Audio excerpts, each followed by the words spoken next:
നമ്മുടെ മാളല്ലേ വരുന്നത്. ആള് നല്ല ആലോചനയിലാണല്ലോ. ഈ ആലോചന അത്ര നല്ലതല്ലല്ലോ.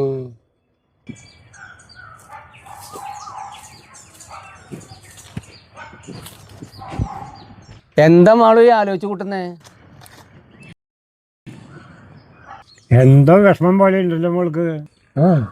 അതെ, പോരട്ടെ. എല്ലാവരും പറയാ എനിക്ക് പക്വതയില്ലാന്ന്. ആ അത് ശരിയല്ലേ അല്ലേ? അതന്നെ. ആ സാധനം വരാൻ വേണ്ടിട്ട് എന്താ ചെയ്യാ? പക്വത വരാനേ ഞാൻ പല പരീക്ഷണങ്ങളും നടത്തി നോക്കി.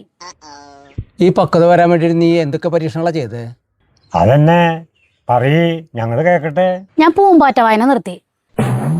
പിന്നെ അപ്പുറത്തെ വീട്ടിലെ കുട്ടികളായിട്ടുള്ള ഒളിച്ചുകളില്ലേ, അതും നിർത്തി. മിഠായിയൊക്കെ കഴിച്ചാലേ പല്ല് കേടാവണോണ്ട് ഞാൻ വിഴിഞ്ഞുള്ളൂ. നീ കുരുപ്പിനെ കൊണ്ട് തോറ്റല്ലോ. ഇവളോടൊക്കെ എന്ത് പറയാനാ? ഇതൊരു നടക്കി പോണ കേസല്ല. എന്നിട്ട് ഇപ്പോൾ ആൾക്കാർ പറയാ എനിക്ക് പക്വത ഇല്ലാന്നോ. ആ ഈ വക പൊട്ടത്തരങ്ങൾ കാണിക്കണോണ്ടാ പക്വതയില്ലാന്ന് പറയണേ. ചക്ക പോലെ വളർന്നു. 5 പൈസയുടെ ബുദ്ധി ഇല്ലാന്ന് വെച്ചാ എന്താ ചെയ്യാ? ബുദ്ധിയുടെ കാര്യം പറയല്ലേ, ഇനി അവൾ അത് അന്വേഷിച്ചു നടന്നു. ഇനി പക്വത എന്ന് പറഞ്ഞ കുന്തം എവിടെ കിട്ടണാവോ?